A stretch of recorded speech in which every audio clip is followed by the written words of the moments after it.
Avisan. Ahora, ¿no? Sí. Un segundo, que todavía está finalizando, dice. Ahora sí.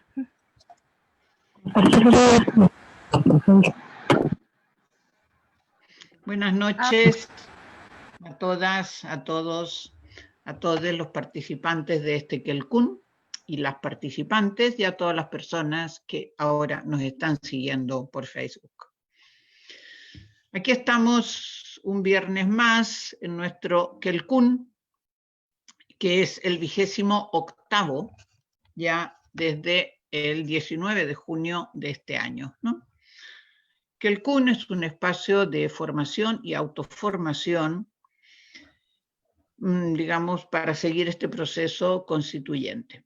La iniciativa original fue en conjunto de la Escuela Campesina Curaco de Vélez y un grupo de personas que participamos en diversas organizaciones, tanto sociales como feministas, como ambientales, como políticas, etcétera, del archipiélago de Chiloé. Nuestro objetivo desde el inicio fue potenciar el debate, la reflexión, el pensamiento en torno al proceso constituyente que estábamos viviendo, ¿no? Y que continuamos viviendo. Así hemos ido incorporando, planificando distintas temáticas que nos parecían importantes, interesantes, de reflexionar pensando en la posibilidad de una nueva constitución para Chile y que esta constitución constituya un marco fundamental para la posible, intentemos que sea real, construcción de una nueva sociedad más equitativa, más igualitaria, más solidaria, más respetuosa con la naturaleza y muy poco patriarcal en lo posible. En esta ocasión tenemos el gusto de que nos acompaña aquí Magdalena León, que es una compañera ecuatoriana que ella vivió y por tanto nos hablará del tema de hoy, que es el proceso constituyente ecuatoriano desde una perspectiva feminista. Recordábamos que en el año 2008 Ecuador votó por una nueva constitución que fue redactada en una Asamblea Nacional Constituyente que trabajó durante un año y medio, 2 años, 2007-2008, y que fue aprobada después por sufragio universal en un referéndum. Magdalena, que nos acompaña, como digo, hoy, es una economista feminista, militante del movimiento de mujeres, de larga trayectoria, como dije, bueno, nos conocemos hace muchos años, desde el primero o segundo foro de Porto Alegre, y desde entonces hemos continuado conociéndonos en distintos foros, en distintos tipos de reuniones, seminarios, cursos, etcétera. Y además creo que hemos tenido siempre una relación muy cercana, tanto porque teníamos valores muy parecidos como porque también surgió una amistad importante, ¿no? Magdalena es integrante actualmente de la Fundación de Estudios y Acción Participación Social de la REMTE. La REMTE es la Red Latinoamericana de Mujeres Transformando la Economía, y también participa en el grupo de trabajo Feminismos, Resistencias y Emancipación de Claxo. Ella intervino como asesora en el proceso constituyente ecuatoriano, que nombraba del 2007 al 2008, y en la definición de políticas públicas y marcos normativos en cuanto a economía social y solidaria, a trabajo, producción, soberanía financiera. E integró el equipo de formulación del Plan Nacional para el Buen Vivir, que tuvo lugar en el gobierno ecuatoriano del 2009 al 2013. Actualmente sus publicaciones se refieren fundamentalmente a temas que tienen que ver con el buen vivir, la economía solidaria y el feminismo. Gracias, Magdalena, por acompañarnos esta noche, por el tiempo, por tus saberes, y bueno, cuando quieras. Gracias, Cristina. Buenas noches. Un gusto realmente compartir este espacio y con Cristina, que ha inspirado y acompañado nuestros procesos, incluyendo este proceso constituyente al que me voy a referir. Quisiera situar brevemente el contexto de cómo en Ecuador se planteó una refundación del Estado, con esos alcances de refundación. ¿Qué condiciones permitieron plantearse un cambio de esta naturaleza? Quizá les puedo compartir solo unas imágenes para ilustrar un poquito. Perdón que tengo muchas cosas acá. Nick. No. ¿Se puede mirar ahí?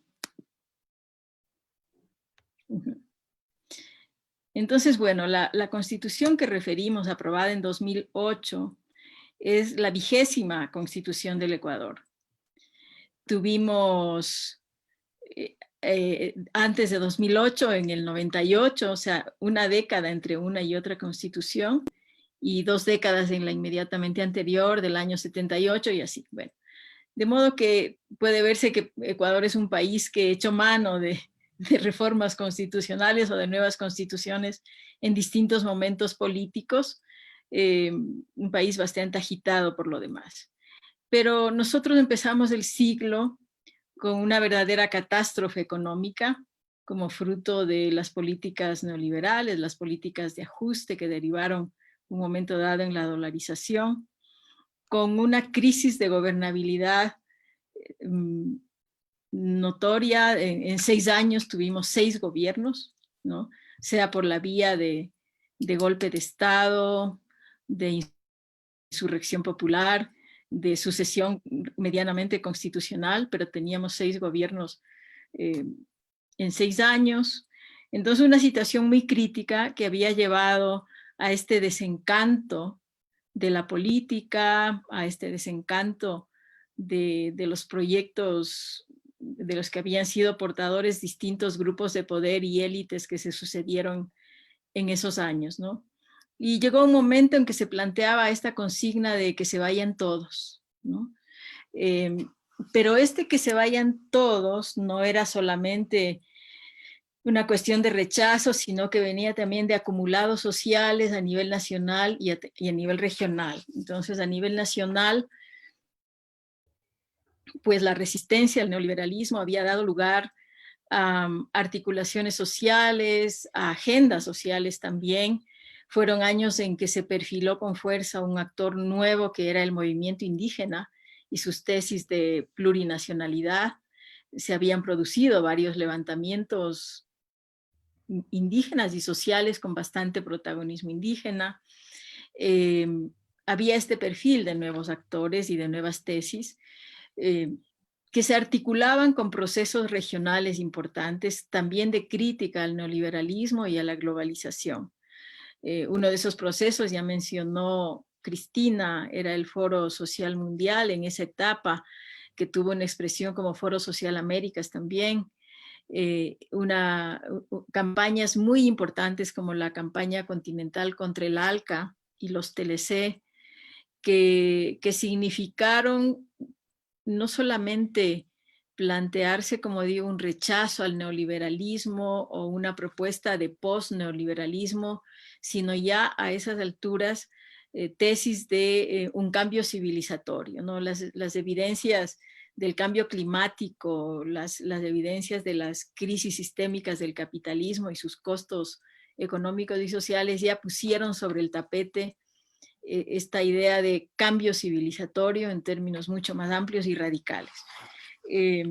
Quito fue sede, el Ecuador fue sede de varias iniciativas, movimientos, encuentros. Aquí una imagen de una de las cumbres continentales contra el ALCA el Evo todavía no era presidente, estaba como dirigente, y ahí no sé si se alcanza a ver que teníamos nuestra camiseta de Mujeres contra el ALCA, todas ellas tienen la camiseta de Mujeres contra el ALCA, y esto daba cuenta de que al menos un sector del movimiento de mujeres, tanto en Ecuador como a nivel regional, se había articulado a estos procesos más amplios que implicaron ampliar agenda, ¿no? Posicionar nuestra agenda en estos espacios de alianza y articulación, pero también apropiarnos de las agendas más generales, ¿no? Fue un momento de crecimiento en términos de la visión del feminismo, el entender que no hay temas acotados, no hay temas sectorialmente definidos que competen al feminismo, sino que hay un enfoque feminista para leer todo, ¿no? Todos son temas feministas y son entendidos, interpretados desde pues eso, nuestra mirada y nuestra propuesta. Entonces, desde estos acumulados llegó ese momento de plantearse una refundación del Estado, desde esta visión de agotamiento, ¿no? Y se alinearon varias cuestiones, una suerte de síntesis histórica, porque esas cosas suceden así. Hay procesos cuyo devenir se avisora, se puede interpretar, y hay situaciones que de algún modo se alinean de manera fortuita, ¿no? Coinciden cuestiones de modo a veces inesperado. Y este fue un momento de síntesis muy singular, que con esta sensación de agotamiento también surgieron nuevos actores, propuestas, alianzas. A nivel regional se vivía una etapa muy interesante. Ya en Venezuela se había aprobado una nueva constitución como elemento central de una transformación y de su propuesta de socialismo del siglo XXI. En Bolivia ya estaba avanzando la constituyente con su noción de vivir bien. En ese caso, en Bolivia, la correlación de fuerzas hacía que la aprobación de esa constitución se demorara, pero ellos ya habían avanzado los debates a la hora que Ecuador puso eso en su agenda. Entonces era un momento interesante, con muchas expectativas de cambio en la región, de integración de nuevo tipo a la fórmula neoliberal del ALCA. Se proponía una integración de nuevo tipo. Había sobre la mesa muchos planteamientos en ese sentido. Entonces, con todo este acervo llegamos en 2007 al triunfo del gobierno de la llamada Revolución Ciudadana, que ya de por sí era una fórmula de ruptura con el sistema político y el sistema de partidos prevaleciente, ¿no? La Revolución Ciudadana se planteó como fruto de un espacio de confluencia de movimientos, y mismo el programa de gobierno inicial fue fruto de una construcción colectiva, ¿no? Entonces, estos movimientos articulados aportaron y se hizo una construcción en minga, como decimos nosotros, del programa de gobierno. Fue una condición bien singular el hecho de que este nuevo gobierno hegemonizara políticamente en términos casi absolutos, o sea, la capacidad que tuvo de neutralizar, digamos, a las fuerzas de derecha y fuerzas neoliberales hegemónicas antes, fue una capacidad importantísima y que duró varios años y permitió, por tanto, un contexto como para plantearse cambios radicales y prácticas diferentes.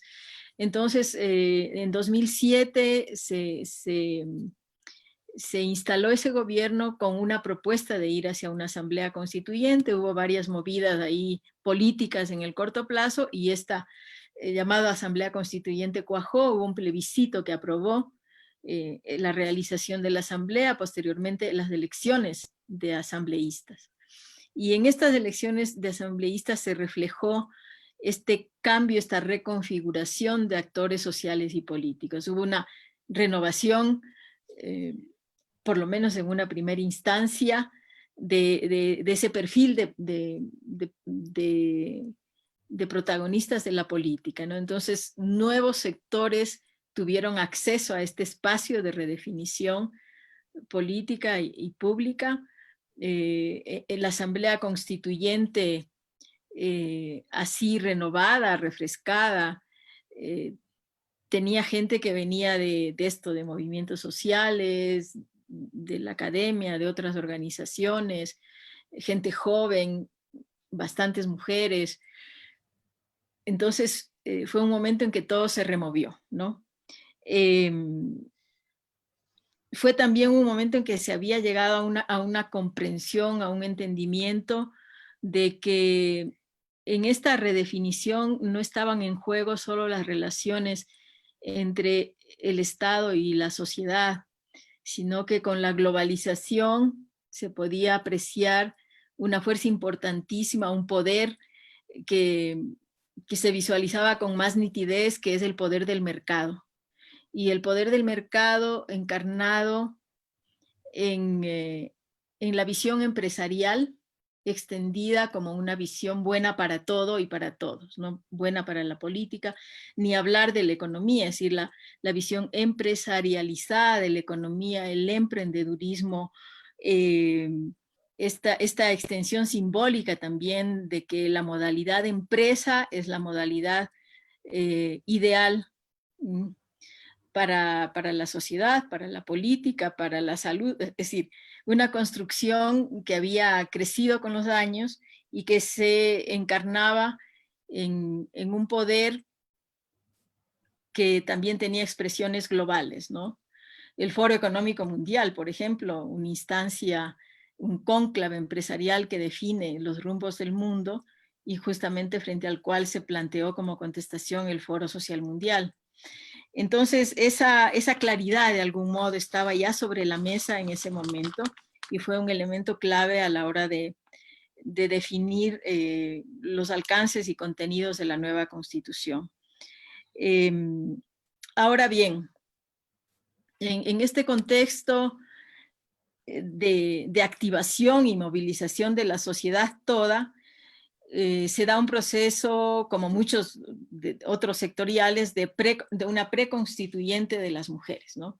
Un proceso nacional con reuniones, con asambleas, con encuentros en todos los territorios, que va recogiendo propuestas de ideas hacia la Asamblea Constituyente.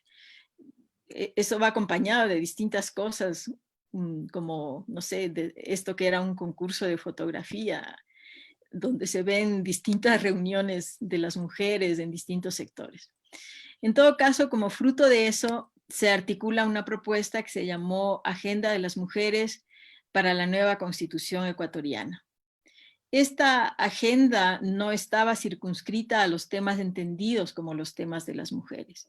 Era más bien, como decía, una interpretación y propuesta desde las mujeres para toda la Constitución, con definiciones desde qué tipo de Estado, qué tipo de economía, pues el conjunto de elementos constitucionales planteados de modo no completo, no exhaustivo, pero de modo bastante integral desde la perspectiva de las mujeres. Y junto con eso, y de alguna manera complementando, diferenciando o enfatizando, se planteó también, ya más adelante en el proceso, un conjunto de artículos para la vigencia de los derechos de las mujeres en la nueva Constitución, con alguna especificidad, pero lo fundamental fue esto otro, esta propuesta más general, esta visión de país, de Estado, de futuro, desde la perspectiva de las mujeres. Y esto no fue solo la propuesta, sí, sino una estrategia que luego se desarrolló de cara a la Asamblea Constituyente, que es una estrategia asimismo integral, es decir, de no plantearse una presencia sectorial de las mujeres, sino de algún modo transversalizar la presencia de las mujeres en todo lo posible. Es decir, las mujeres que fueron electas como asambleístas, algunas de ellas provenían del movimiento de mujeres, otras no, pero ya habían integrado, había un piso compartido, ¿no? Con el recorrido previo del feminismo y del movimiento en el país, en la región, había ya un sentido común compartido sobre ciertos asuntos, una generación joven de mujeres que venía de otras esferas políticas y ya había integrado ciertas cuestiones y eran las aliadas naturales, ¿no? Y así, otros sectores que podían en parte tener la bandera de nuestras propuestas también. Lo otro es que claro, somos ciudadanas y la mitad de la población y por lo tanto nos compete todo lo que le compete al país y debemos tener nuestra lectura, mirada y propuesta. El entendimiento de que los temas feministas aluden a una integralidad, son sistémicos, ¿no? Que no pueden ser tratados de modo aislado, sectorial, sino con interconexiones con el conjunto del sistema. Y de esto era una muestra palpable lo que sucedió en la constitución previa de 10 años antes. En el 98, cuando se hizo una constitución nueva, había un momento de hegemonía neoliberal, pero de fuerza del movimiento social. Entonces lo que se dio ahí es una suerte de apertura para ciertas reformas de perfil social combinado con un blindaje económico del neoliberalismo.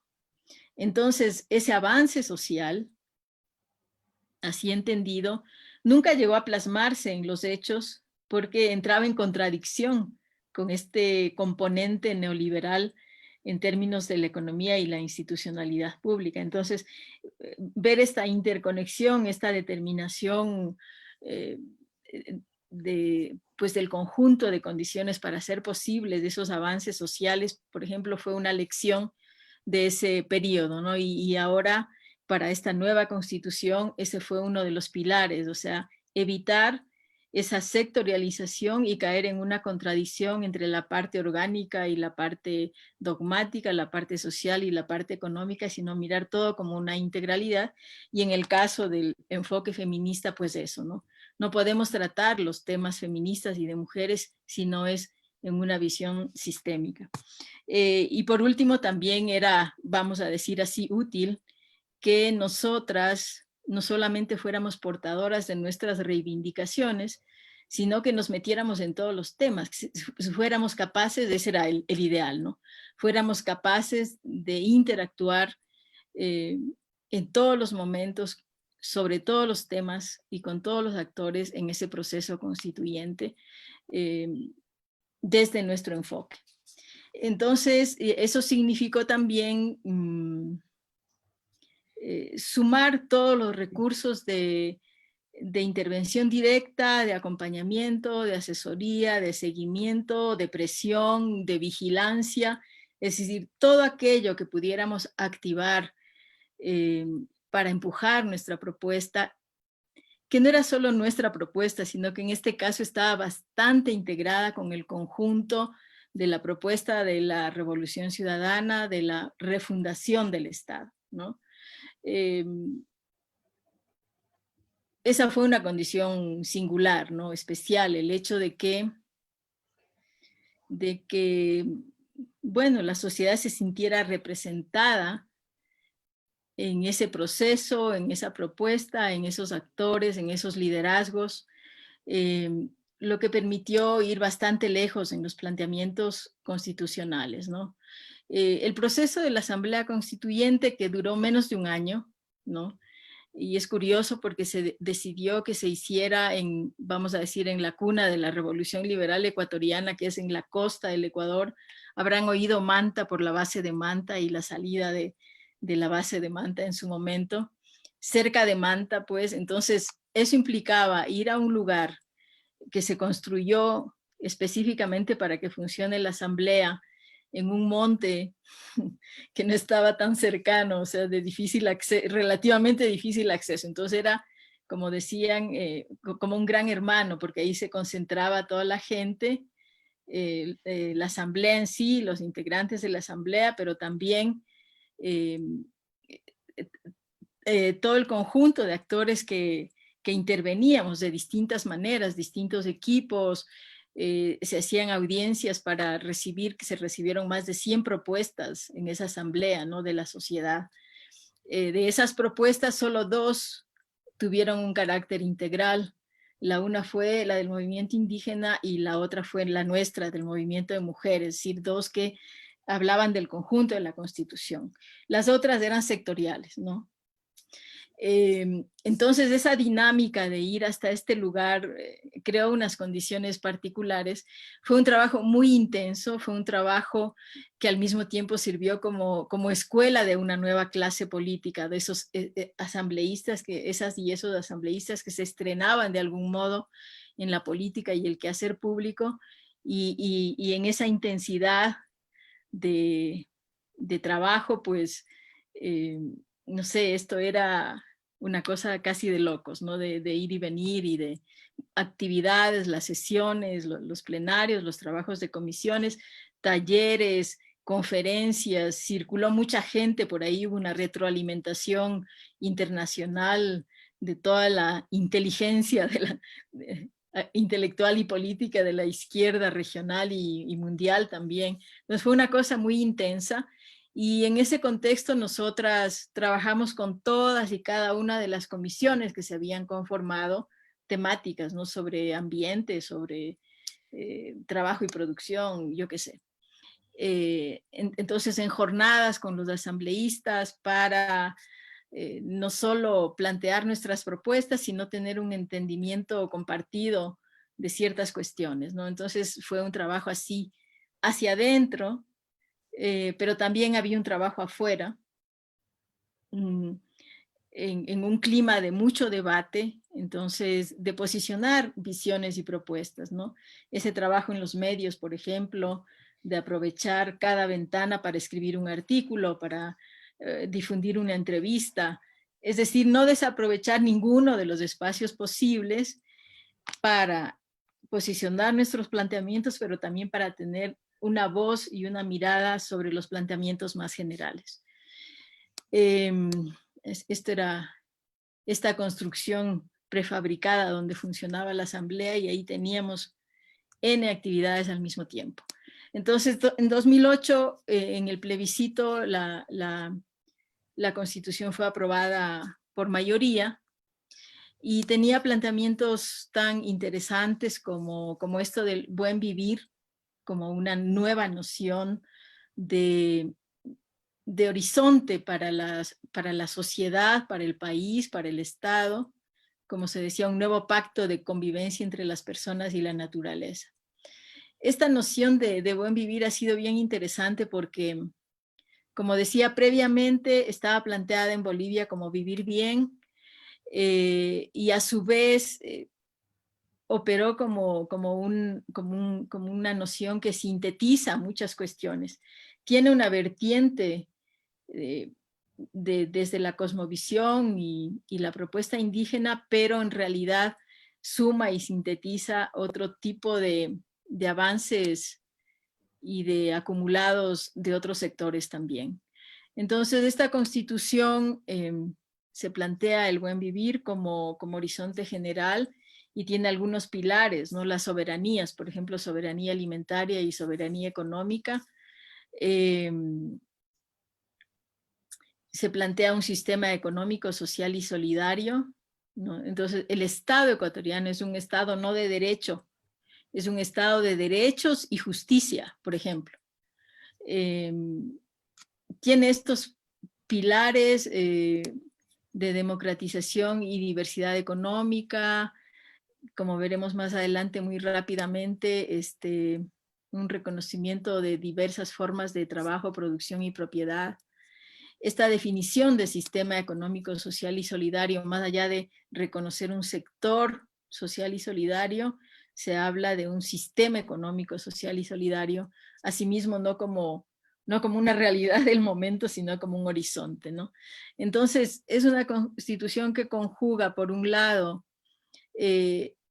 vamos a decir, el reconocimiento de procesos que ya se habían vivido en la sociedad, de propuestas fraguadas a nivel social, con propuestas que van más lejos. Entonces, por ejemplo, en el caso de las mujeres, y creo que prácticamente la totalidad de propuestas que confluyeron a la Asamblea como un insumo, fueron de algún modo superadas en el resultado.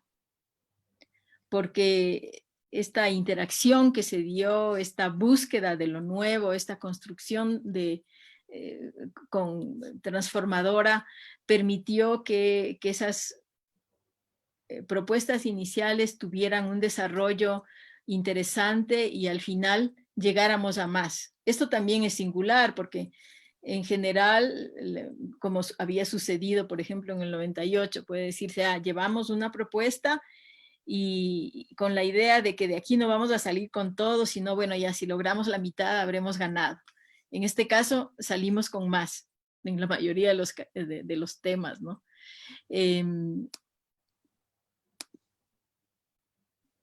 Bueno, aquí está más o menos una...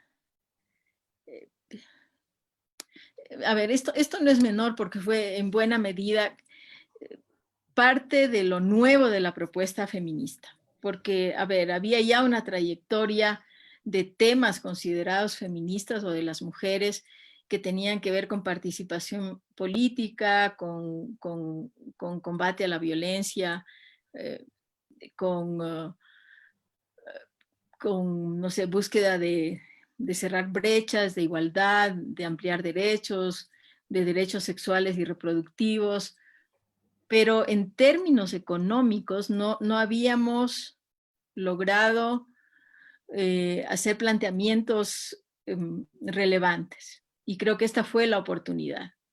Esta fue la oportunidad porque, en parte porque el proceso en sí justamente buscaba poner fin al neoliberalismo y a un orden neoliberal que había sido constitucionalizado previamente.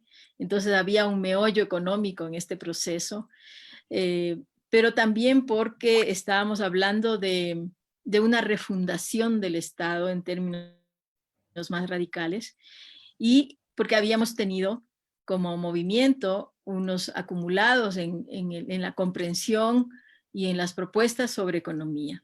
Es decir, ya no nos planteábamos solo defender derechos de las mujeres, ¿no? Sí, reconocimiento y derechos para las mujeres en el marco de una economía que no varía, sino que nos planteábamos reinterpretar la economía y transformar la economía.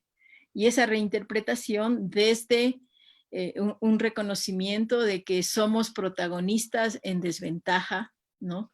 De que las mujeres hacemos economía y de que son formas de organizar la economía y el trabajo que pueden ser la clave de la transformación. Y que para eso estas formas de hacer economía tienen que ser visibilizadas, reconocidas y se deben crear condiciones para su fortalecimiento y para que vayan disputando el terreno a la otra economía, vamos a decir, ¿no? Es decir, desde esas experiencias prácticas, relaciones económicas más ligadas a la vida, más ligadas al cuidado, más ligadas, como Cristina plantea, la sostenibilidad de la vida, desde ese tejido realmente existente, plantear condiciones, un cambio radical de condiciones, porque habían sido las economías no solo invisibilizadas, sino perseguidas, por decir, la economía así llamada informal, ¿no? Que es muy feminizada, o la economía campesina, frente a la cual la política pública no solo no había generado incentivos, sino que sistemáticamente le atacaba. Y ahí, por ejemplo, este formato empresarial del que hablábamos antes es un obstáculo, porque al asimilar economía a empresa capitalista, lo que se hace es desconocer y descalificar las otras formas de economía, esas protagonizadas por las mujeres, ¿no? Entonces, en buena medida, nuestro planteamiento acá era pues esta visibilidad, reconocimiento en igualdad de condiciones de distintas formas de trabajo, por ejemplo, ¿no? Todas las formas de trabajo deben ser reconocidas en pie de igualdad y generadas condiciones de reconocimiento, retribución y protección para esas diversas formas de trabajo, ¿no? Entonces ese fue un logro que venía en buena medida de nuestros planteamientos. Entonces que el trabajo de cuidados se vea, que el trabajo, que ya no se hable de informalidad, sino de trabajo autónomo. Y así, distintas formas de trabajo. Asimismo, diversas formas de propiedad, que no solamente esté la propiedad privada protegida y amparada, sino la propiedad comunitaria, asociativa, fórmulas público-comunitarias, diversificar las formas de propiedad. No solo en reconocimiento de una realidad, sino también de como forma de proyectar una transformación, ¿no? En ese terreno, de salirnos del formato de propiedad privada como única e ideal. Formas de producción, reconocer que hay distintas formas de producción, la empresa, pero la economía social y solidaria, la economía popular, la economía campesina, la artesanía, cada una con sus especificidades y que debe ser protegida, promovida y amparada, no atacada desde una visión empresarializada, que es la que predomina con el neoliberalismo, es decir, te conviertes en empresa sí o sí o desapareces, ¿no es cierto? Lo único que cambia es el tamaño, entonces eres mini, pequeñita o eres grande, pero eres empresa, ¿no? Entonces esa noción se rompió, ¿no? Y se rompió también en el plano de las libertades. Hay una sección que las constituciones reconocen libertades, ¿no? Y estaba antes la libertad de empresa. Y nosotras planteamos, no, pues no es la libertad de empresa, es la libertad de iniciativa económica, la libertad de actividad económica, que no quede circunscrita esa libertad a empresa. Entonces, una serie de redefiniciones donde no necesariamente estamos hablando de mujeres y de género, pero que son fundamentales para cambiar el estatus de las mujeres como actoras económicas, sus iniciativas, sus redes, sus relaciones, esta condición de ser protagonistas de formas económicas que habían sido subalternizadas, ¿no? Entonces esto converge con este horizonte de una economía para el buen vivir y planteamos que en la Constitución se define un nuevo modelo, pero se definen sobre todo elementos que sirven, es una herramienta para una transición, porque la definición del nuevo modelo es normativa, queda escrita, pero llegar al nuevo modelo supone un camino, tener elementos para transitar hacia, ¿no? Y esta transición nosotras interpretamos que se basa en el reconocimiento de la diversidad, o sea, la clave es la diversidad de procesos, actoras y actores económicos y sociales, reconocer la diversidad de sus aportes, la diversidad de sus potencialidades, de los conocimientos estratégicos para la vida y las dinámicas sociotécnicas en que se apoyan esas dinámicas, estas realidades preexistentes que tienen que ser potenciadas para esa transformación, para llegar hacia otro modelo. Entonces, visualizábamos también esto en la Constitución, ¿no? Un camino para que estas formas de hacer producción, de generar relaciones económicas, de cuidar la vida, puedan, con las políticas adecuadas, con un cambio de relaciones de poder, convertirse en el motor de esa transformación. Pero no solamente eso, bueno, esto a nuestro entender fue una cuestión sustantiva en la Constitución aprobada, porque es decir, son las definiciones grandes, sistémicas, que en buena medida recogen el enfoque y la propuesta feminista de la economía. E insisto, no como algo sectorial, sino como algo para todo el sistema económico del país.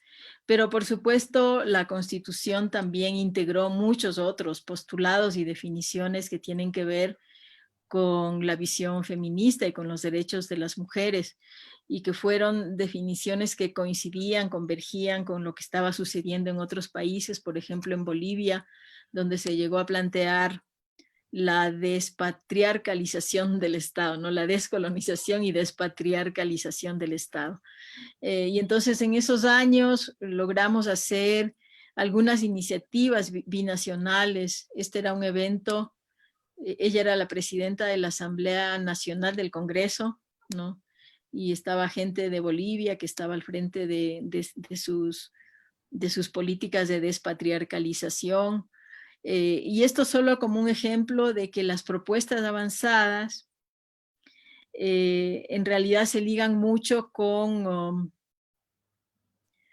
dinámicas regionales y de integración. Lo que avanzamos en ese momento fue posible también por esa dinámica regional. No sé cómo volver a mí. ¿Siguen viendo otra pantalla? No sé. Como torcida. ¿Ah? ¿Están viendo toda clase de cosas? Solo Pero se ve una no se pantalla ve torcida. casi. Es que Está tengo torcida. Se quedó pegado. la pantalla. Pegada en diagonal. ¿Mm? Sí. Deja de. Ahí, eso. Esto, como decía, este alcance del cambio constitucional fue un logro en buena medida de una dinámica más amplia, más regional, de la posibilidad de plantearse soberanías que disputen el poder del mercado, de plantearse una institucionalidad pública nueva, diferente, en función de la protección de derechos, en función de la construcción de igualdad y justicia, ¿no? La dinámica que se dio en esos años con una hegemonía de gobiernos progresistas fue muy interesante, y nos parece que en la actual coyuntura también estos cambios constitucionales de algún modo conectan con la posibilidad de recuperar unos espacios de integración alternativa, de recuperar márgenes de maniobra, vamos a decir, de las políticas nacionales y regionales, de la política pública en sí. Entonces, ahora mismo, por ejemplo, está sobre la mesa una idea, una propuesta, está en curso más bien una propuesta que ahora lidera Evo Morales de plantearse una región plurinacional, o sea, de recuperar la visión plurinacional, pero ya no solo para los países por separado, sino para la región, como para América Latina, ¿no? Entonces es una tesis que puede desbloquear algunas situaciones de retroceso que estamos viviendo, que puede abrir una puerta para redinamizar el movimiento social que fue tan intenso en la década pasada, en este periodo en que se produjeron alianzas, propuestas que se tradujeron luego en acciones y gestiones de gobierno, que se tradujeron en instancias también como ALBA, por ejemplo, o UNASUR mismo, ¿no?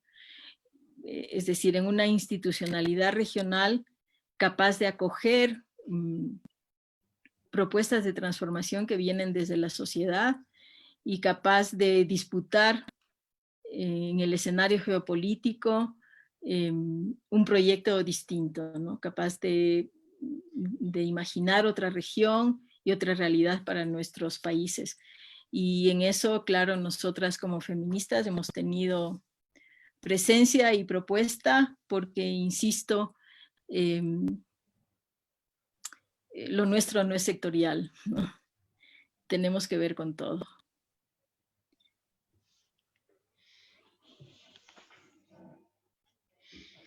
Muy bien, pues muchísimas gracias, Magdalena, por esta presentación, bueno, de 40 minutos, no sé, pero exhaustiva en el sentido de que nos ha permitido ver un poco el proceso histórico, ¿no? Y el contexto, ¿no? Cómo era la situación, que desde fuera siempre sabes, pero nunca es lo mismo que contar en directo, ¿no? ¿Qué se vivió? ¿Cómo fue la situación el contexto antes y durante, ¿no? La forma en que se discutió todo durante la asamblea, ¿no? Yo me imaginaba ahí las comisiones, las reuniones, los plenarios, los pasillos, ¿no? Todo esto. Y bueno, y la alianza esta, que según lo que has dicho, parece que fue un poco de todas las mujeres que había ahí, ¿no? O sea que realmente consistente. Y me alegro mucho lo que has insistido mucho, porque también siempre lo vamos insistiendo, que las mujeres no somos un sectorial, ¿no? Sino que lo que queremos es cambiar la mirada, ¿no? Cambiar la mirada del mundo, ¿no? Entonces, algunas dicen nos ponemos los anteojos violetas, ¿no? Entonces, es mirar el mundo de otra manera y construirlo todo desde otra perspectiva, ¿no? Que sea un buen vivir para hombres y mujeres y todos, ¿no? Es decir, no es como muchos todavía hay gente que quieren un matriarcado, y oye, esto es tan antiguo que parecía que ya se había olvidado, pero no, sigue presente, ¿no? Y sobre todo los dirigentes políticos, que cuando dicen, a ver, la agenda política, 20 puntos, hay el 14, no se nos olviden las mujeres, ¿no? Pongamos los cuidados, unas guarderías, unas residencias, etcétera, ¿no? O sea, yo creo que cuesta todavía entender, ¿no? Esto que tú has dicho muy bien y que has repetido, ¿no? Es decir, es otra cosa, es cambiemos la mirada del mundo y hagámoslo todo de otra, no con una mirada patriarcal, ¿no? Que además la mirada patriarcal, como es lo que hay, ya la tenemos tan imbuida que nos parece la norma, nos parece normal casi, ¿no? Y entonces, no, es que no es normal, ¿no? Bueno, compañeras, compañeros, ¿alguien quiere hacer alguna intervención, un comentario, una pregunta? Marcela. Cristi, sí. Bueno, hola chiquillas, chiquillos. Gracias, muchas gracias Magdalena por la información que compartes. Me quedó la sensación de que ustedes son súper ordenados y nosotros somos muy desordenados. O sea, el proceso allá se ve como, no sé, se pudieron poner de acuerdo. Acá la cosa como que no va para allá. Contarte también que aquí en Chile la cultura originaria como más importante dentro de otras, que es el pueblo mapuche, también tiene el concepto de buen vivir, se dice Kume Muñén, y también guerrean por eso, guerrean por defender su derecho a vivir, al buen vivir, más que vivir bien, porque es para todos, no es para unos pocos. Y ahí yo igual quería consultarte sobre tengo dos dudas que me gustaría ver si me puedes ayudar. ¿Cómo eligieron a quienes se juntaron a escribir la Constitución? ¿Quiénes fueron ellos? Y después, si ha cambiado, o sea, la Constitución del 2008 a ahora, se ha cambiado mucho lo que fue escrito en ese momento.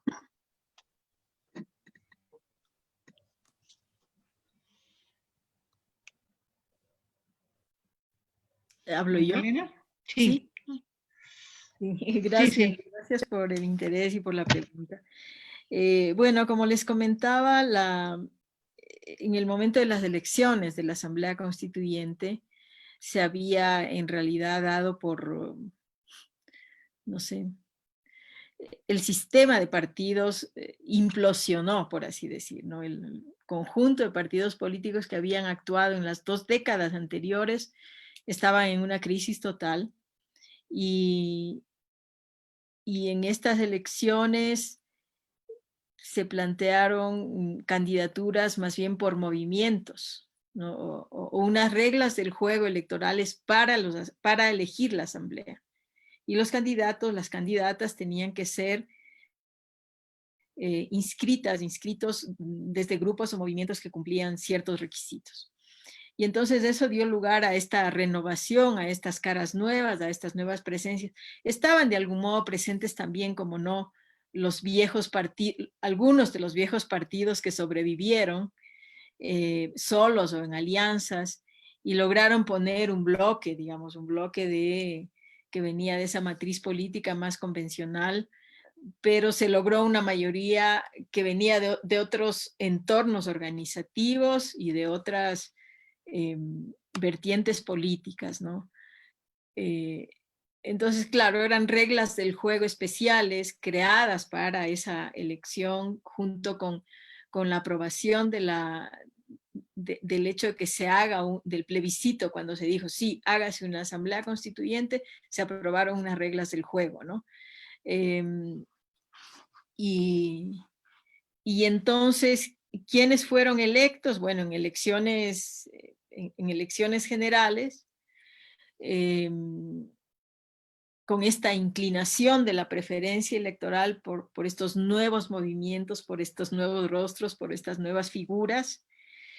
Y de algún modo su acción en la asamblea estaba bastante colectivizada, por así decir. No actuaban solos, ¿no? Eran asambleístas que debían responder a los entornos que les apoyaron, a las organizaciones que le llevaron a ese lugar. Entonces había mecanismos de participación social importantes, mecanismos de control social importantes también. De algún modo se desmontaron esos círculos previos que habían de lobby, de influencia, que habían operado en la Constitución del 98 o en otros momentos de la política pública, que eran círculos con presencia de algunas ONGs, con presencia de la cooperación internacional, de las instituciones de Naciones Unidas, que no es que estén mal, digamos, pero un momento dado había una tal debilidad del Estado que estas instancias casi que dictaban la política pública o reemplazaban, y también lograron un momento dado mucho protagonismo en la esfera de las organizaciones sociales. Entonces, en este momento de la asamblea, como que todo eso fue puesto de lado. No, ya, ustedes nomás, nosotros vamos, y nosotros decimos, y nosotros hacemos, sin estas intermediaciones, ¿no? Pues eso pasó. Ahora, desde 2008 hasta 2016, 2017, que se sucedieron gobiernos de la Revolución Ciudadana, hubo cambios importantes, ¿no? Ya la Constitución empezó a aplicarse, a desarrollarse, a convertirse en leyes, porque bueno, es una Constitución enorme que tiene 444 artículos y entonces efectivamente refundaba el Estado, creaba una nueva institucionalidad, replanteaba los poderes, se creó un poder adicional, aparte del legislativo, el ejecutivo y el judicial, el poder de participación y control social. Entonces, una nueva institucionalidad, una reinstitucionalidad del Estado en función, con esta idea de generar derechos y justicia, ¿no? Es la tarea del Estado, generar derechos, proteger derechos, garantizar derechos, crear justicia e igualdad. Entonces, todo eso suponía un cambio normativo, institucional, de política pública, de prácticas, que se avanzó bastante, interferido, digamos, este proceso por cuestiones económicas, por la crisis que ya empezó a golpear en 2008. Pero se dieron ahí los indicadores sociales, son todos positivos para el periodo en términos de redistribución del ingreso y la riqueza también, en términos de universalización de los servicios públicos, cosa que antes se había virtualmente privatizado. Entonces, educación gratuita hasta el nivel superior, salud universal y gratuita, bueno, todos los servicios públicos con acceso gratuito y con coberturas ampliadas. Todo eso fue en aumento hasta 2017, Y claro, lo tremendo es como cuando viene una ola contraria, como en este caso un gobierno que fue electo por el mismo partido, pero que inmediatamente cambió de bando, digamos, ¿no? En estos años la capacidad destructiva que puede tener un gobierno de esos, y si no hay un suficiente soporte social para defender un proyecto. Entonces, en pocos años ha habido un desmantelamiento terrible. La Constitución está ahí todavía, claro, quieren echarle para abajo, pero ha habido una intervención selectiva, bueno, no solo selectiva, yo diría abusiva, en la institucionalidad, en las políticas públicas, en los poderes. Se apuntaba como primero justamente a eliminar el poder de participación y control social, y eso lo lograron, alterar el sistema de justicia, claro, regresión en todas las políticas sociales, una tendencia a la privatización, o sea, rápidamente una reinstalación de la agenda neoliberal, y no han podido hacerle más daño a la Constitución porque se crearon los así llamados candados constitucionales. Es decir, para reformar la Constitución se requiere en lo sustantivo una nueva Asamblea Constituyente. No se puede reformar por la vía del Congreso, las leyes u otras instancias, sino una cosa más grande, ¿no? Entonces eso ha protegido la Constitución hasta ahora, pero es una Constitución cada vez más irrespetada, y sobre todo esos avances que se dieron al amparo de esa Constitución han sido desactivados, y una regresión muy grave, ¿no? Ahora es interesante ver que a nivel de sectores sociales sí hay esta conciencia de defender eso que se vio como un salto cualitativo que habíamos dado como país. Entonces, a pesar de las condiciones adversas y represivas que ahora priman, fíjense que este modelo de represión de afectar los ojos se aplicó acá en octubre del año pasado, en este paro que duró 11 días. Hubo varias víctimas de la represión que perdieron sus ojos, como pasó en Chile. O sea, así este modelo tan tremendo, ¿no? Entonces digo, no obstante eso, hay ahora una rearticulación social, y se percibe un sentido de defensa de esta herramienta, de este instrumento que es esta Constitución del buen vivir.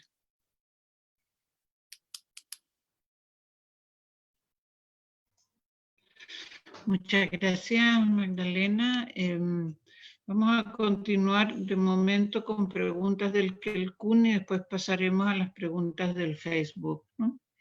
Diela, ¿querías preguntar algo? Sí, bueno, primero agradecer a Magdalena por esta magnífica presentación ahí de todo lo que aconteció en esta Constitución, que en realidad la miramos con bastante envidia realmente de todos los logros, pero ahora con todo lo que acabas de contarnos al responder la pregunta de Marcela, ahí ya uno queda con un sabor distinto. Bueno, también buenas noches a todos los que todos nos están viendo a través de Facebook, y a todos los compañeras y compañeros que están en el Kelkun, como todos los viernes. Mira, a mí me saltan dos preguntas con lo que tú has comentado, que ¿cuál es el quórum que tenían para llegar a acuerdos? ¿Cómo llegaban a acuerdos? Porque ¿cómo se logra esto cuando igual había una derecha que estaba defendiendo el modelo? Entonces a mí me sorprende que hayan habido todos estos avances, que se haya logrado esta Constitución, que me parece magnífica, y cómo la derecha permitió todo eso, porque habían representantes seguramente de la élite, de la oligarquía, de todo lo que es esta hegemonía neoliberal que está en toda Latinoamérica. Entonces, y que de alguna manera la respuesta a la pregunta anterior me dice que estaban agazapados esperando simplemente nuevamente dar el zarpazo, es lo que me salta a la vista. Pero cuéntanos, porque nosotros miramos el proceso en ciernes que está ahí, y se ve también bastante difícil el llegar a acuerdos, porque aquí hay un quórum de 2/3 para llegar a acuerdos. Entonces, ¿cómo se hizo eso allá y cómo se lograron estas cosas? Ese avance que realmente daba esperanza. No, es que la verdad es que la mayoría de la asamblea, creo que 2/3 de la asamblea, eran de la Revolución Ciudadana y aliados, sí. O sea, la derecha estaba en minoría, definitivamente. Y sí, hubo temas un poco difíciles de negociación, pero pues esto, había esta mayoría apabullante, si se quiere, ¿no? Un clima también no sé, más allá de lo numérico, en el país había un ambiente de legitimidad para este proyecto de cambio. O sea, la Constitución fue aprobada con más del 80% de los votos, el plebiscito para que se haga o sea, todas las votaciones eran de 70% para arriba, ¿no? Entonces, había un clima de legitimidad para el gobierno, para el proceso de cambio, y es un clima que que se mantuvo por varios años. O sea, era una cosa incontestable, ¿no? Eran unos términos de debate bien singulares en ese sentido, porque claro, los partidos estaban muy golpeados, estaban prácticamente en desbandada, y la propia élite empresarial, no sé, pues entró en una fase en que veía las ventajas de una nueva institucionalidad, incluso de las políticas de fomento productivo, es decir, esta necesidad que tiene en un momento dado el sistema capitalista de un amparo desde el Estado, de un empuje desde el Estado, de un fomento desde el Estado. Entonces, la inversión pública, como sabemos, cumple una función dinamizadora del mercado. Y entonces este esfuerzo, esta inyección de recursos en inversión pública beneficiaba a todos, digamos, ¿no? Con distintas magnitudes, en distintas medidas, pero entonces, claro, el capital sabe cómo aprovechar las circunstancias, y en tanto haya una circulación de dinero y de inversión donde pueden colocar sus negocios, pues ahí se van acomodando, ¿verdad? Entonces fue una etapa también de expansión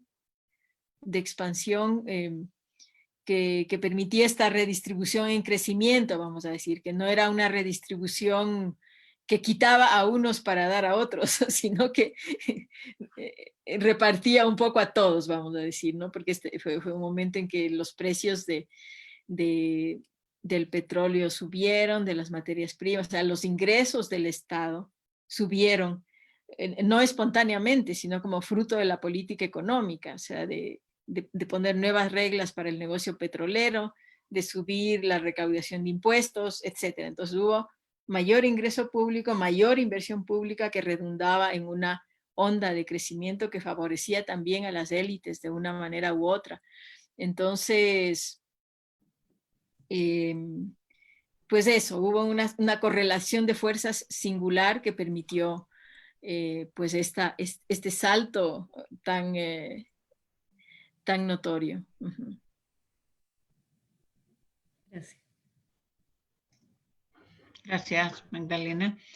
De momento no hay más preguntas del Kelcún, por tanto vamos a pasar a una pregunta del Facebook.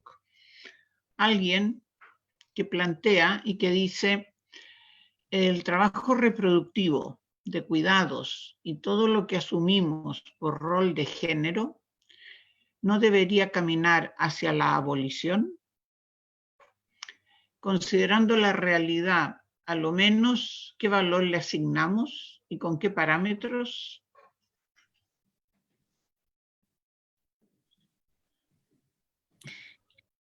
A ver, creo que el trabajo reproductivo no puede desaparecer, porque los cuidados, o sea, la vida se cuida. somos seres dependientes, interdependientes, vulnerables, las personas, las colectividades, pero también hay procesos de cuidado para la naturaleza.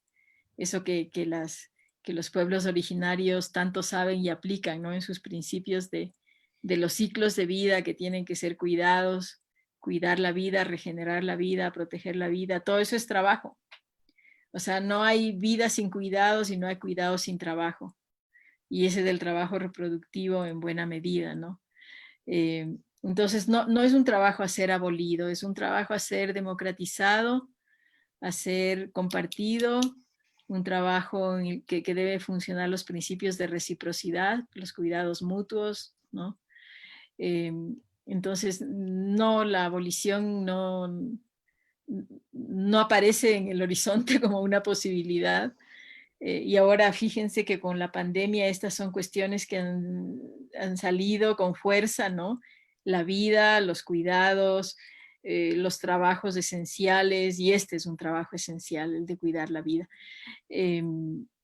Claro, lo que sí deben cambiar son las condiciones en que se hace ese trabajo, quiénes y cómo hacemos ese trabajo. Eso sí supone un cambio radical. En nuestra Constitución sí sistemáticamente nos estábamos refiriendo a lo productivo y reproductivo. Por ejemplo, esa fue una cuestión que integramos a la definición de sistema económico, los procesos productivos y reproductivos, por ejemplo, ¿no? Están ahí dichos. En trabajo también está reconocido el trabajo de cuidados, que son pasos parciales para lo que en realidad, como Cristina ha propuesto hace bastante tiempo, tiene que ser el desafío de organizar la economía y la sociedad en función del cuidado de la vida. ¿Sí?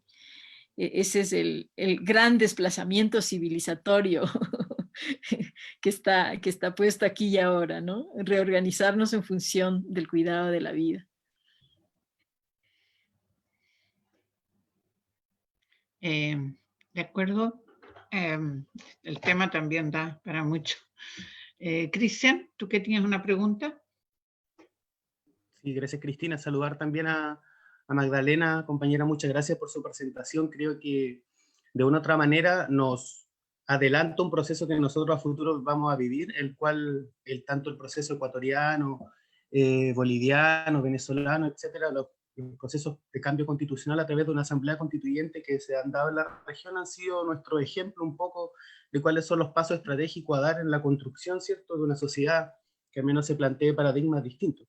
En ese sentido me gustaría particularmente preguntar, la verdad es que vienen muchas preguntas de cuáles hacer, pero me gustaría como llevarlo a la actualidad y ver si efectivamente ese movimiento, esa revolución ciudadana que se hizo parte y se hizo carne en este proceso constituyente, luego de terminado el proceso de redacción de nueva constitución, sigue siendo un actor político válido y constante, o se instrumentalizó, institucionalizó y terminó en un proceso más o menos partidista o partidario, y cómo eso se ha desarrollado en el tiempo. Si es así, ¿por qué? Y si es no, ¿cómo efectivamente se ha combatido un poco la entrada nuevamente del neoliberalismo a la pelea institucional en Ecuador, que luego de la salida de Correa es muy marcada dentro del mismo proceso? Y una de las autocríticas que quizás se hacía Rafael Correa en el proceso era de cómo no se había él validado detrás con un partido formal en ese proceso, validado de la Revolución Ciudadana, pero que luego, al estar en el gobierno o en el poder por tantos años, había hecho falta, o sea, se había vuelto una necesidad quizás. Entonces mi pregunta va apuntada a que si ese movimiento social, ese movimiento ciudadano, que quiso cambiarlo todo y lo pudo plasmar en una constitución luego, en el accionar político cotidiano, si se siguió organizando o transformando desde esos espacios, o de una u otra manera cayó nuevamente en el vicio partidista y en esta lógica de la política burguesa, por decirlo de alguna manera. Esa es como mi pregunta. Muchas gracias. Sí, no, gracias a ti. El caso este de la Revolución Ciudadana es especial, ¿no? Porque en la mayoría de movimientos de izquierda o partidos de izquierda surge la organización, el programa, ¿no es cierto? Y un camino para llegar a... Acá fue al revés, porque lo primero que pasó fue que se ganaron unas elecciones, ¿sí? O sea, fue todo en cuestión de meses, se creó un frente de movimientos y se ganaron las elecciones. Entonces, ese orden lógico de que siempre no vamos a armar la organización, el tejido, el programa, la estrategia, la táctica, todo eso estaba como alterado en su orden, ¿no? Y se ganó el gobierno y se supone que en paralelo tenía que construirse un movimiento como fruto de esas convergencias que dieron origen a este gobierno, un movimiento mucho más sólido y orgánico. Pero claro, eran las mismas fuerzas haciendo frente a una gestión de gobierno del tamaño que fue, porque, digamos, fue una experiencia, fíjense, veníamos de 6 años, de 6 gobiernos distintos y de bancarrota económica, a un periodo de estabilidad, de crecimiento, de redistribución, de reinstitucionalización, de cosas importantes, ¿no? Y de una proyección mismo del Ecuador. En muchos lados del Ecuador no era ni conocido, o sea, sí, somos una línea imaginaria, un país tan chiquito, pero empezamos a sonar. Para mí, el síntoma más impresionante fue una vez que fui a Argentina y un bonaerense que me dijo, préstenos un tiempo a Correa, ¿no? Queremos que Correa venga acá, o sea, y que un argentino con su perfil de orgullo nos diga eso era un poco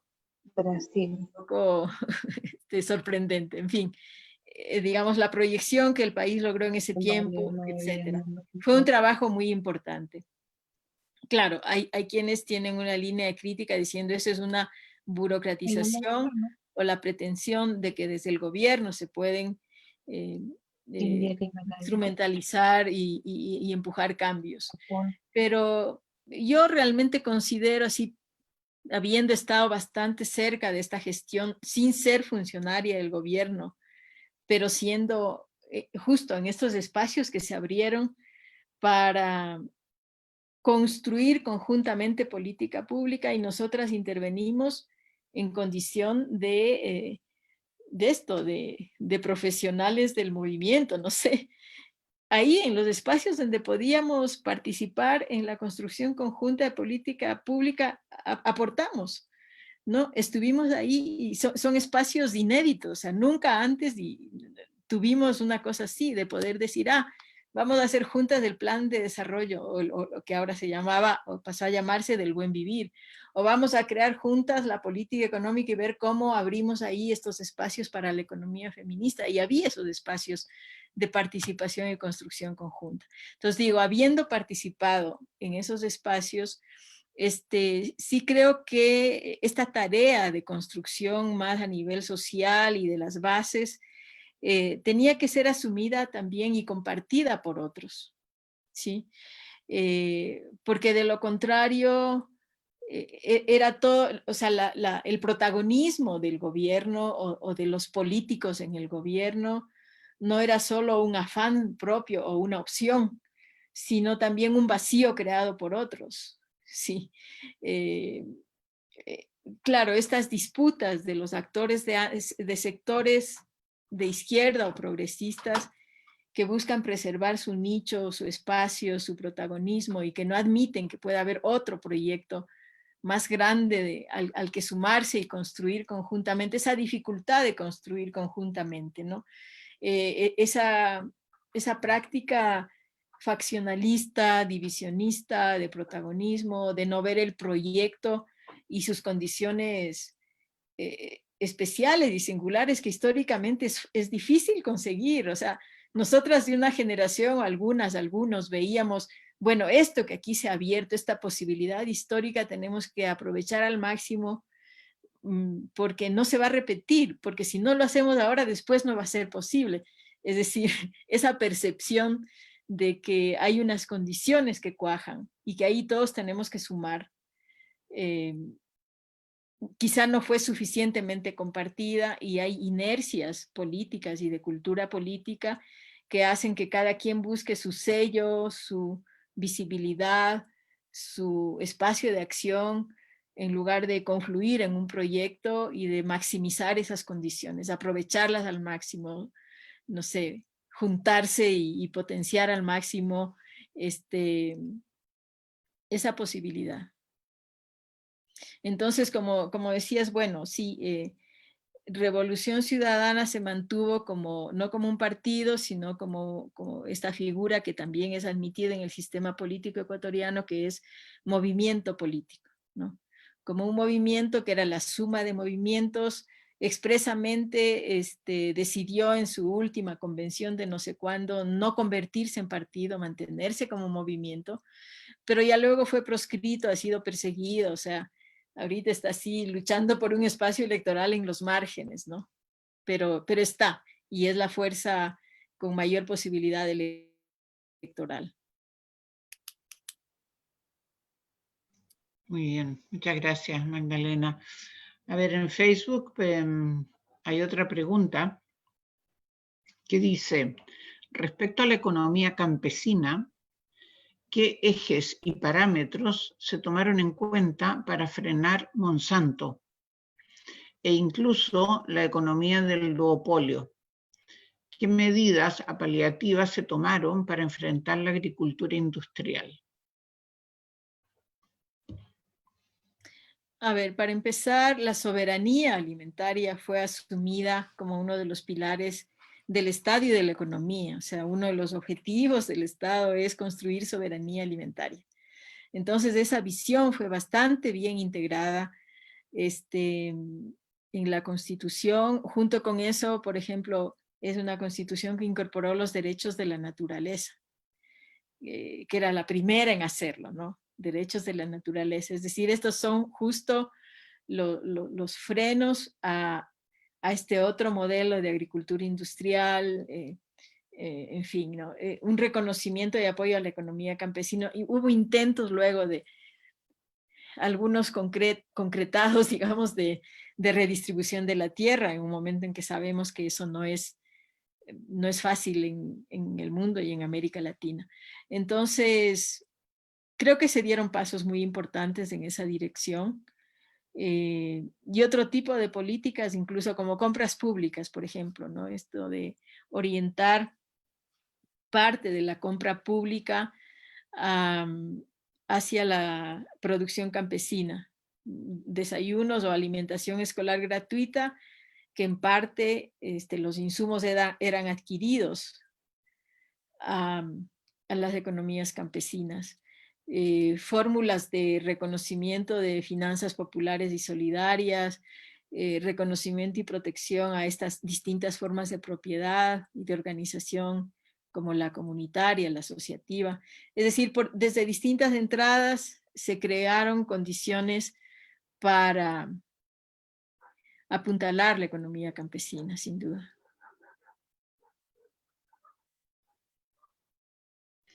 Eso me recuerda que en el estado de Sao Paulo, Brasil, hay, bueno, una serie de asociaciones, cooperativas de mujeres campesinas, y tenían ya el acuerdo que a todas las escuelas públicas del sector que les daban la comida a niños y niñas, pues entonces le compraban todos los alimentos del campo, digamos, a estas cooperativas de mujeres.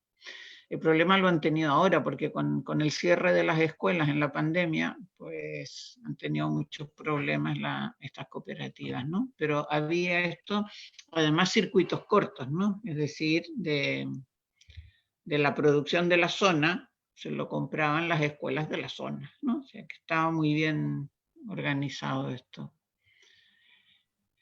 ¿Hay alguna otra pregunta? Que yo no veo el Facebook, entonces si alguien, no tengo Facebook y no lo veo. No hay más preguntas. ¿Alguien más del que el CUN tiene una pregunta? Si no, preguntaré yo. No, era una pregunta, Magdalena, sobre la ideología patriarcal, ¿no? Que es la pregunta del millón siempre cuando te dicen, bueno, ¿y esto cómo lo podemos eliminar, no? Porque hay algo, bueno, es como la típica ideología con la que naces, ¿no? Que naces y que el mundo te recibe de una manera distinta si naces hombre o si naces mujer, ¿no? Y ya está todo imbuido de eso, o sea, todos los colegios, todos los... Mira, yo al lado de mi casa había una escuela pública y a las horas de recreo, pues veían los niños jugar y los niños de 3, 4 años ocupaban todo el patio jugando fútbol. Y las niñas estaban en un rincón jugando con sus cosas, ¿no? Entonces, ¿a quién le explico a estos niños que tienen el derecho a ocupar todo el espacio? Claro, lo han visto en todas partes, ¿no? Pero ya lo tienen tan asumido. Entonces, esta idea, que claro, que después toda la violencia viene del desprecio hacia las mujeres, etcétera, ¿no? Entonces, todo esto que no se corrige con leyes, ¿no? O sea, es muy difícil. Puedes ir haciendo leyes, pero es difícil, ¿no?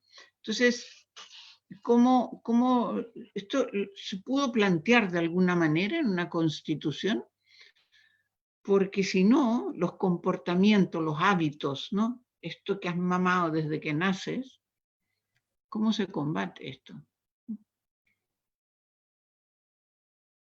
Claro, lo que tú dices, a ver, ¿qué capacidad tiene el marco normativo, constitucional, legal e institucional de combatir algo que tiene tanta raíz y tantos vasos comunicantes a nivel sociocultural?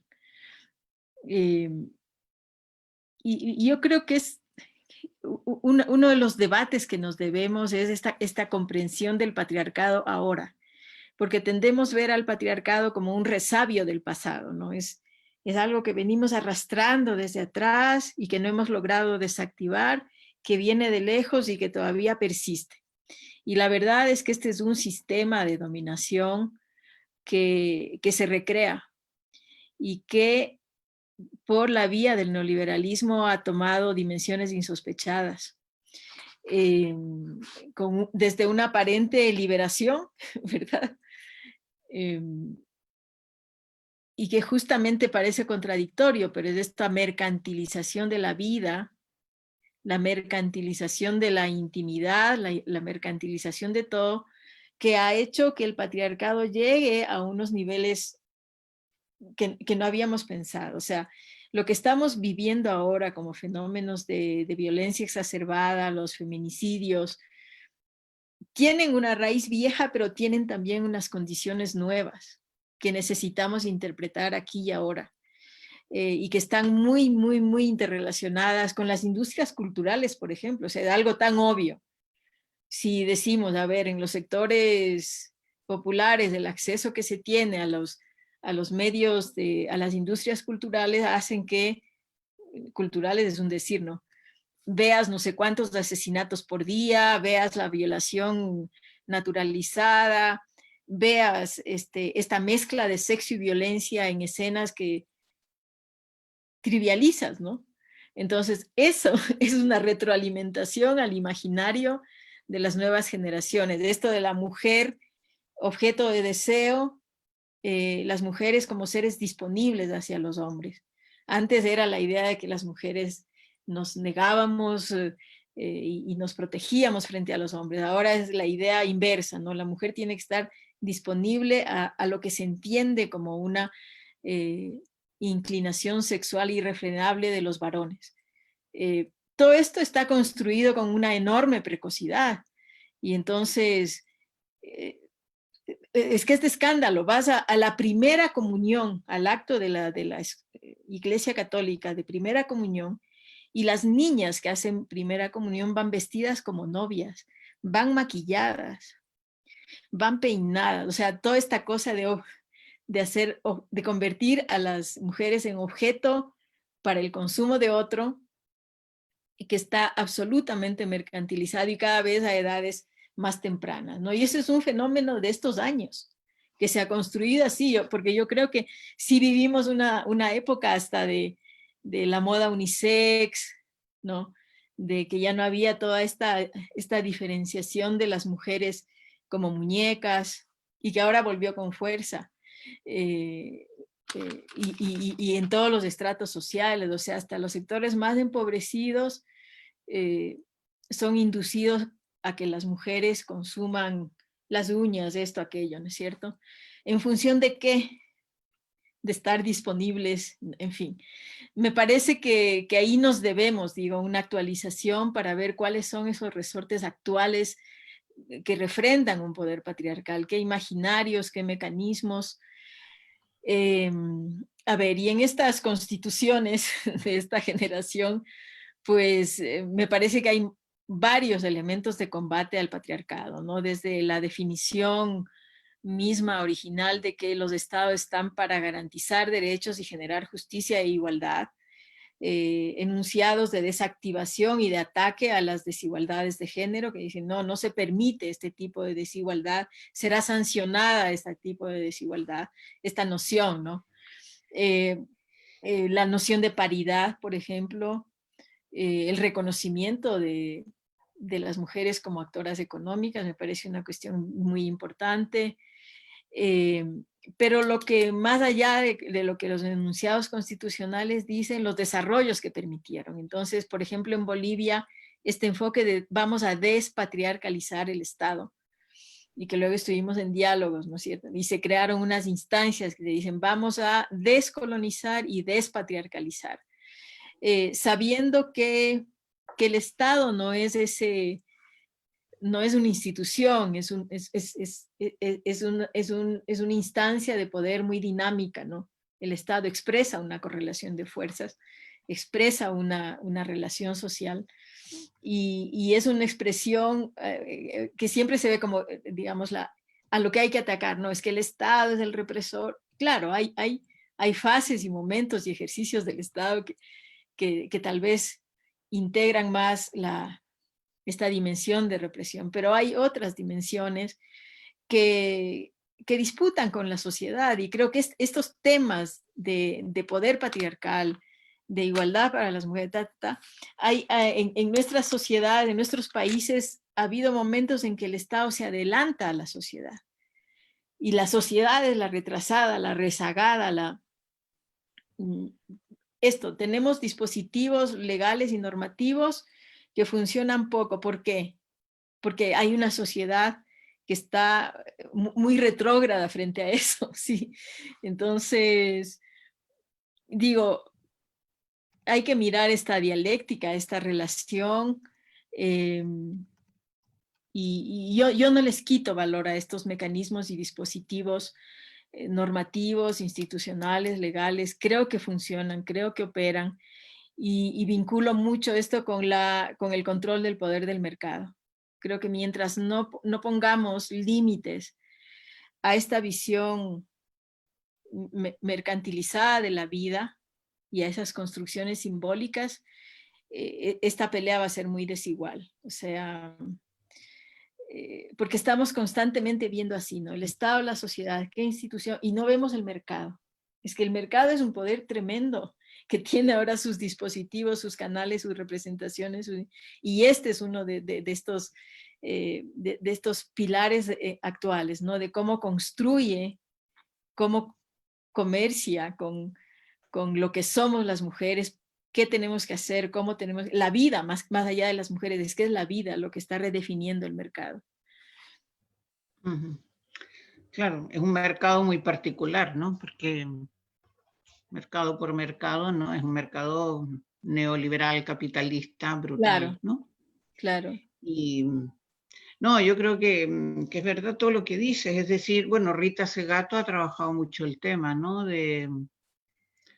De las razones por qué se da esta nueva violencia, ¿no? Esta violencia masiva, los feminicidios, ¿no? Esta violencia brutal contra las mujeres, ¿no? Y sí que lo relaciona también, porque claro, dice, nunca lo habíamos visto, pero es que nunca habíamos visto tampoco el capitalismo que tenemos ahora. Nunca habíamos visto la globalización que tenemos ahora, y globalización en todos los sentidos, ¿no? Culturales, comerciales, militares. Entonces, claro, la situación completa es muy, muy distinta, ¿no? En cada momento histórico, pero es que ahora ha cambiado muy rápidamente, ¿no? Y entonces las mismas generaciones hemos vivido cosas diferentes, ¿no? Entonces yo creo que está avanzando demasiado rápido, o sea, no nos alcanzamos a dar cuenta cuando ya tenemos otro elemento aquí, ¿no? Y cuando tú comentabas esto de la primera comunión, yo me acordaba del Facebook. Bueno, no sé, ver, por ejemplo, hijas de amigas que me decían, míralas, es que todas sus amigas es que se están vendiendo, o sea, la forma en que figuran sus fotos en Facebook, me decía, es que solo les falta que se pongan el precio, ¿no? O sea, es algo brutal, ¿no? Como este juego, bueno, todos van cayendo, ¿no? Pero eso, Bien. ahora en las aulas virtuales, una vez de lejos, el alumnado y el alumnado femenino es toda de, no sé, es que no es una cosa de puritanismo, pero, o sea, si ves todas semidesnudas y con poses, ¿dónde entré? ¿Esto es un aula de clases o qué es? Porque es eso, ¿no? Es imaginar, es Sí, imagen. sí. No, yo recuerdo la dificultad de dar clases cuando empezaba la primavera y las chicas venían vestidas de esa manera y ellos, claro, a mí no me hacían caso, estaban mirando a las chicas todo el rato, ¿no? Carmen, tú querías hacer algún comentario, ¿no? Sí, sí, bueno, más que pregunta, un comentario. Primero agradecerle a Magdalena por su presentación, por la experiencia también que nos comparte, que creo que todos en algún momento cuando empezamos a hablar de este proceso constituyente en Chile, empezamos de inmediato a revisar el proceso ecuatoriano. Agradecer también ese diálogo, esos elementos que nos han entregado hoy en día, que por ejemplo tú mencionabas el derecho a la naturaleza, el concepto que ha sido traspasado también desde los pueblos originarios, del buen vivir, que nosotros también acá lo tenemos presente, y también todo este discurso y esta forma de entender el mundo y la vida, que es sostener la vida bajo un paradigma y una mirada feminista.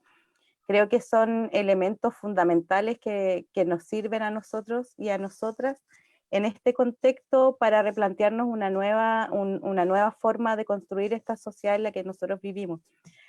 Lamentablemente en el proceso chileno las cosas fueron más inversas a las que vivieron en Ecuador.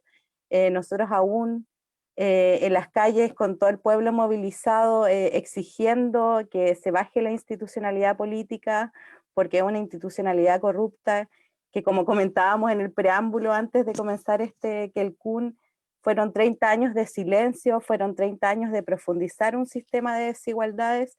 Entonces, hoy en día nos encontramos en un proceso donde estos mismos personajes también quieren inscribir esta nueva constitución, dejando a un lado, marginando las voces del pueblo organizado. Pero sin duda creo que estos elementos que se han planteado están presentes hoy en día en la discusión, están presentes en el debate, y si no lo logramos hoy o en un año más adelante sí lo vamos a lograr, porque estamos en un reencuentro, también en un proceso formativo, que yo creo que la presentación de hoy día es muy nutritiva también, para que nosotros los compartamos en las diversas organizaciones y asambleas en las que participamos. Y nada, eso, agradecerte y también agradecer también esta visión de región latinoamericana, porque creo que para allá va la cosa, que va a ser un cambio desde el sur, con una mirada anticolonial, antipatriarcal, y eso, venceremos. Muchas gracias, Magdalena. Gracias. Solo una última cosita, ¿no? Sí. Que creo que en esta coyuntura constituyente hay que ampliar la cancha, digamos. Las cosas no se juegan y se definen solo en la asamblea que sea electa. Sobre todo si, como en el caso de Chile, no está claro si va a haber una correlación de fuerzas afín a un proyecto de transformación, si las disputas van a ser complejas al interior de la asamblea. En la medida en que hay una voluntad social refundacional, instalar mecanismos y dispositivos que rodeen la asamblea, que, como digo, que amplíen esa cancha de disputa, de juego, de propuesta, ¿no? Hacer, no sé, asambleas paralelas, grupos de acompañamiento, seguimiento y vigilancia, N formas, de modo que el poder que está dentro de la asamblea se respalde, se refuerce y se amplíe con una dinámica social que se asuma constituyente también. Ujú. Sí, bueno, yo creo que todos los que estamos en este Kelkun y bastante más gente, es lo que estamos intentando, ¿no? De hacer un proceso constituyente paralelo, sea cual sea el resultado de la convención, porque aquí no hay asamblea constituyente, hay una convención constitucional, o sea que el nombre ya, y entonces, bueno, pues es seguir, porque para eso también yo creo que, bueno, todos creemos que estos debates y esta autoformación es muy importante, esto es lo que queda, ¿no? Y esto y bueno, y continuar con las movilizaciones y a ver hasta dónde se puede llegar, ¿no? Pero ahí estamos y bueno, pues muchísimas gracias Magdalena, encantada de haberte visto. Todo lo que podemos Y sumar desde bueno, por acá, ahí ya, estamos.